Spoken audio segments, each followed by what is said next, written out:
There is a subtle moment, almost imperceptible, when you stop seeking proof and begin to perceive the reflection of your presence in reality.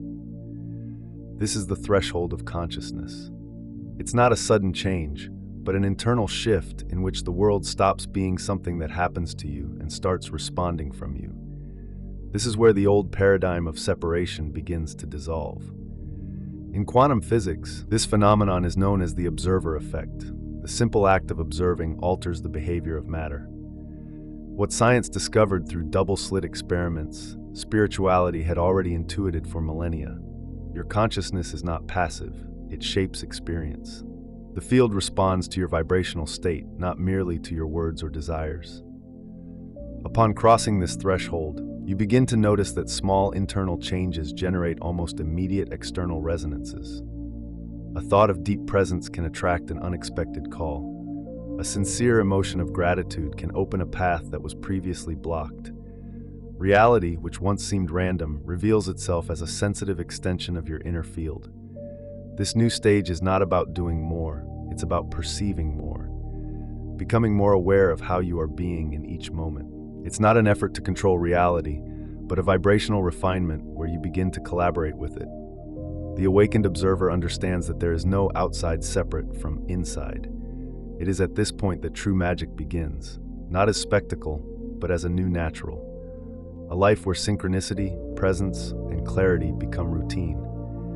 You are not merely watching your reality, you are co-creating it, even in the simplest gestures. And that is the true power of awakened consciousness, making the extraordinary visible in the ordinary. As consciousness expands, your sensitivity ceases to be a burden and reveals itself as a fine antenna, calibrated to sense what hasn't yet been spoken, what vibrates in the air before becoming matter. You perceive the environment without anyone having to speak. A glance, a pause, a silence already carry deep meaning. You feel before you understand. And that is a gift. This heightened sensitivity is not illusion. Studies in neuroscience and epigenetics already show that people in elevated states of consciousness exhibit greater activation in areas linked to empathy, intuition, and holistic perception. It's as if the senses become tuned to operate beyond the physical, like instruments capturing subtle frequencies. Perhaps you've already experienced this, walking into a place and feeling something isn't right before anyone says a word, or sensing a decision, a change, a message, without any apparent logic. These small vibrational nudges are ways your consciousness operates on multiple layers simultaneously, even as you continue to function normally in the world. What once caused exhaustion, like overstimulation or the need for constant protection, begins to balance when sensitivity is welcomed with awareness. The secret is not to shut down. It's learning to breathe within your own frequency and remain centered, even amid external chaos. Sensitivity doesn't have to mean retreat. It can be expanded presence. So if you feel more than others, if you notice details that go unnoticed, if you intuit without knowing how to explain, don't doubt it.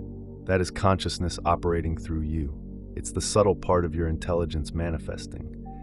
And the more you trust this sensitivity, the more it refines itself, until it becomes one of your greatest tools of wisdom. There comes a moment on the spiritual path when practices, rituals, and techniques that once felt indispensable begin to lose their force. Not because they stopped working, but because you stopped depending on them. It's the point at which consciousness naturally begins to operate what once required structure, and this is a clear sign of energetic maturity. At the start of the journey, it's common to seek methods, courses, formulas. They provide guidance and help create new neural pathways. But as your frequency rises, consciousness begins to integrate what was learned and starts to function by state, not by procedure. Truth stops being studied and starts being lived. It's like learning to ride a bike. In the beginning, you have to think, balance, follow rules. After a while, the body learns. You no longer think about the movements, you just move. The same happens with meditations, affirmations, visualizations. What once required effort now becomes a natural tone of your daily vibration. This doesn't mean techniques have lost their value. It means you've learned to inhabit them from the inside out. You no longer need to repeat affirmations 108 times to believe them. Your field already vibrates what you once had to convince your mind of. And in this state, each breath can be a prayer, each gesture a living meditation. So if you feel that some practices have lost their shine, don't judge yourself as disconnected. Maybe you've simply evolved. Maybe consciousness is already operating at a more subtle level, where simply being present is more powerful than any technique. And in that silence, transformation becomes continuous. Perhaps the greatest misunderstanding on the spiritual journey is believing that you are becoming more conscious, as if consciousness were something distant, to be earned little by little through effort or worthiness. But the real awakening happens when that illusion falls away. You realize you were never separate from wholeness. Consciousness is already complete. What changes is your willingness to let it flow through you. This recognition doesn't come with fireworks. It comes with silence, with a subtle pause where for the first time you see yourself not as the character in the story, but as the space where everything happens. The mind tries to name it, I'm evolving. But consciousness simply observes, because it doesn't evolve. It only reveals itself to the extent that you stop blocking it. You are not moving closer to the light. You are removing the layers that hide it. Each judgment that falls away, each rigidity that dissolves, each control that is released, reveals more of what you already were. That's why true awakening is not about adding more information, but about undoing the separation between you and what has always been yours.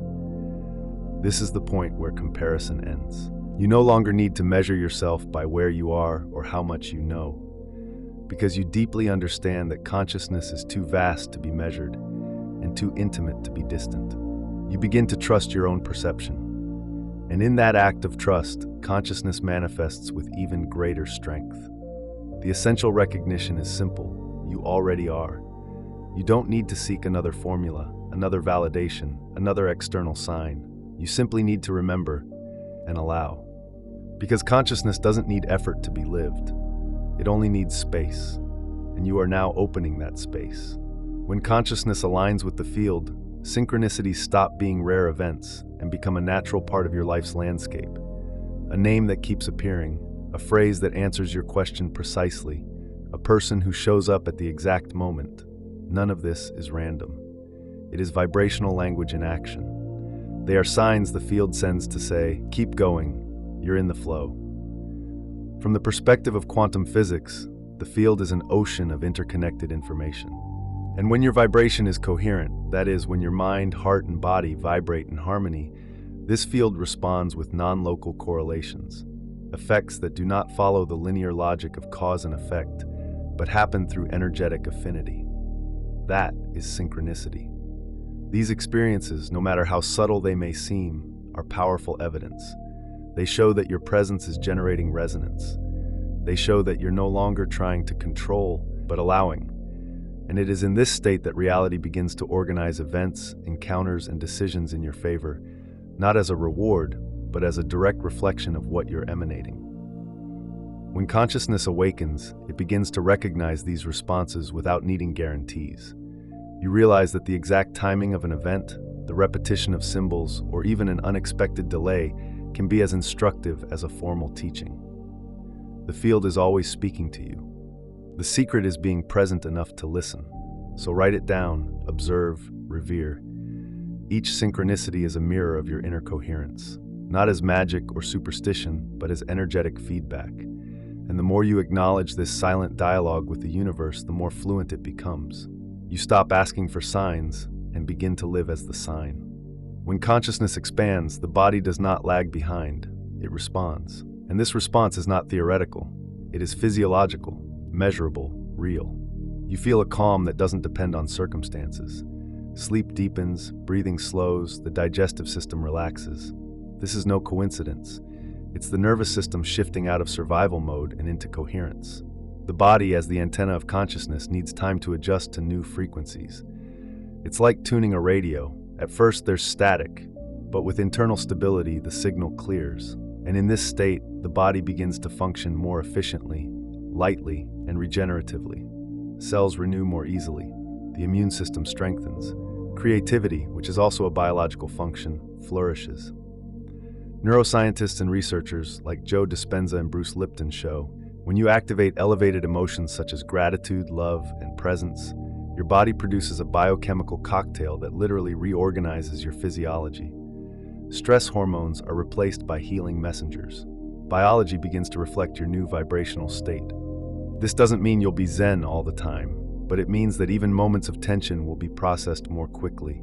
The body learns to return to center with greater ease, and little by little, it stops being a repository of past traumas and becomes an instrument in service of present expansion. So trust the signals from your body. It is the first to sense when something is out of alignment, and also the first to signal when healing is happening. Your biology is alive, intelligent, sensitive to the field, and the more you care for the body as a temple of consciousness, the clearer your communication with the universe becomes. When consciousness begins to expand, there is a natural desire to study, learn, understand. Books, videos, courses, teachers, all of it feeds this thirst for truth. But there comes a moment when knowing is no longer enough. The soul asks for more than explanation. It longs for embodiment, and that is when silent practice becomes the true path. Awakened consciousness does not seek grand phenomena. It reveals itself in daily decisions, in minimal gestures, in seemingly mundane choices. It is saying no with love. It is taking a deep breath before reacting. It is looking into someone's eyes with presence. This applied wisdom is worth more than 1,000 unexperienced concepts, because the quantum field does not respond to what you know. It responds to what you vibrate. Perhaps you've already noticed this. Situations that once seemed complex now resolve with a new clarity.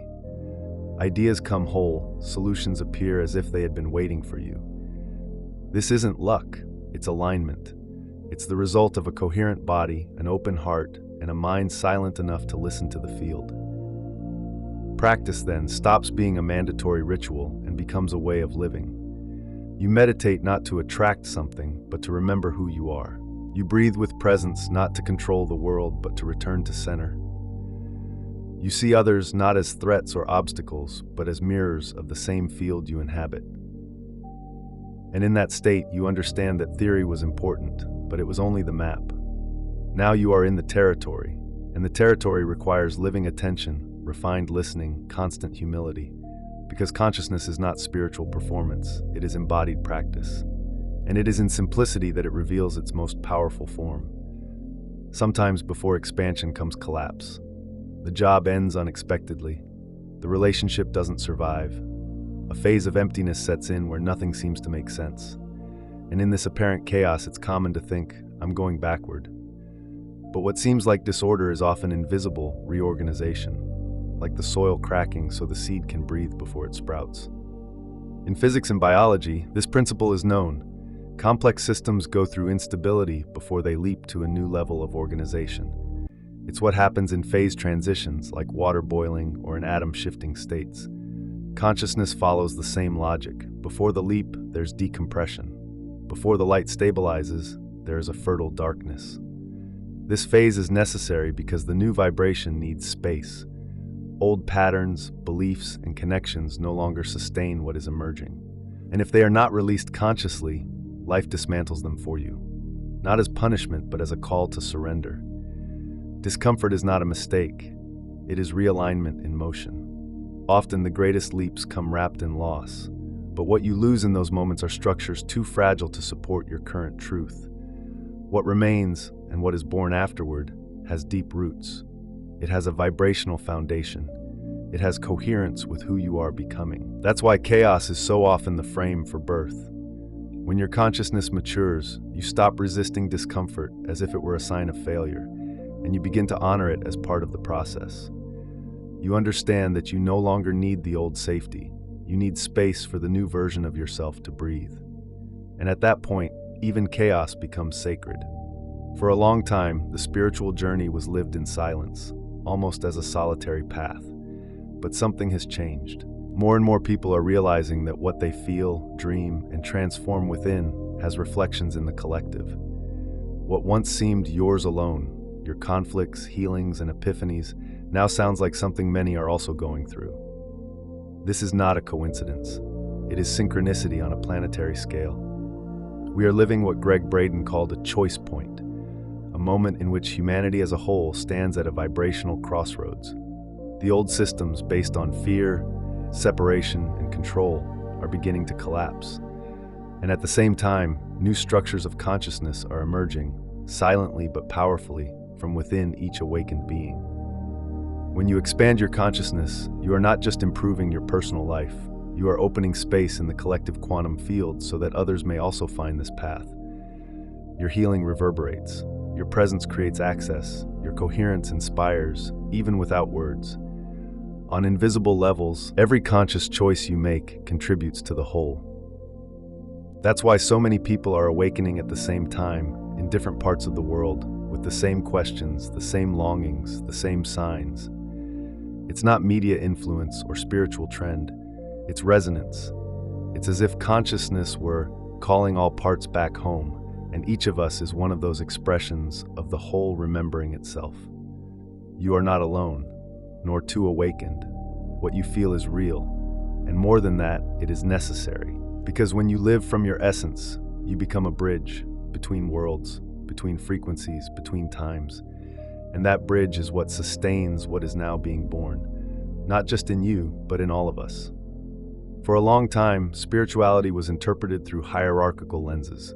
Gurus at the top, seekers at the bottom, the enlightened on one side, beginners on the other. But when consciousness truly awakens, that structure collapses. You realize there is no higher place to be reached. There is only more presence in the now, more alignment with what you already are. The idea of higher levels begins to dissolve, not because expansion doesn't exist, but because expansion doesn't happen in vertical steps. It happens in depth, in integration, in truth. Each being manifests consciousness with the intensity and form that their journey allows at that moment. There is no possible comparison. And therefore, there is no superiority. Consciousness is like sunlight. It touches everyone equally. What changes is the window through which it enters, sometimes small, sometimes open, sometimes still closed. But the light never stopped shining. An awakening happens precisely when you realize you don't need to get there. You simply need to create space for what is already within you to be revealed. At this point, you stop seeking masters outside and begin to recognize the master within. Not as spiritual ego, but as conscious humility. I am part of the same intelligence that moves the stars. And that perception changes everything. Because if you are that consciousness, then so is the other. And all forms of judgment lose their meaning. True spirituality does not divide, it unites. It does not label, it welcomes. It does not create pyramids, it creates circles. And in that circle, each one carries a spark that must be respected, heard, and recognized. When you allow yourself to live from that place, you don't just awaken, you awaken others. And together, you dissolve any illusion of hierarchy. What remains is presence and communion.